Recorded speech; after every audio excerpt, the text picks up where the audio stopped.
So often I think it's a force of habit that I often analyse people when they train, particularly when I'm training myself between sets. I'll have a look at other people's forms and things like that. Obviously keep my opinions to myself, but I do see a lot of incomplete or below par lunging.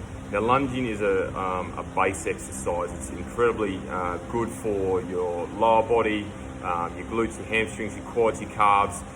It also uses your core as a stabilizer depending on what you're doing in terms of the lunge, and there's a number of different variations of lunges that you can do. You know, with dumbbell, barbell, static lunges, reverse deficit lunges. So it's important to ensure that the lunging technique is adequate to what you're trying to achieve.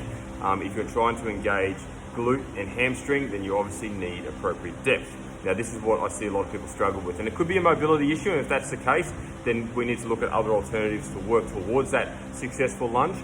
But if it's not mobility and it's just a sheer fact that you're not getting down deep enough, there could be a number of reasons for that. One being the weight is too heavy, two, you're not flexible enough, so we need to obviously provide further flexion for the muscle to adapt to that movement, or it could simply be a case that you're not aware that you're getting deep enough. So I'm just going to quickly demonstrate what I believe to be a full depth lunge, and then you can obviously go on your way and try it yourself. So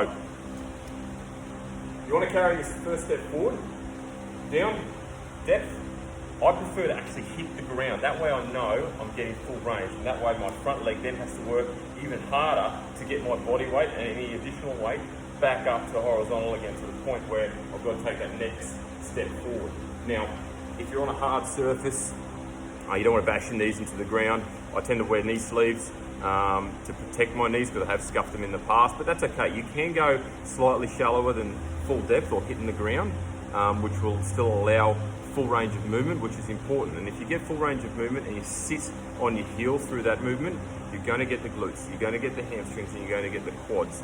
And believe me, if you can get full range movement in a lunge successfully with additional weight, with resistance, whether it be dumbbell, barbell, a sandbag, a medicine ball, anything like that, I guarantee you'll see success in the lunge, which will improve your mobility, which will improve your leg strength, and potentially the physique of your legs as well.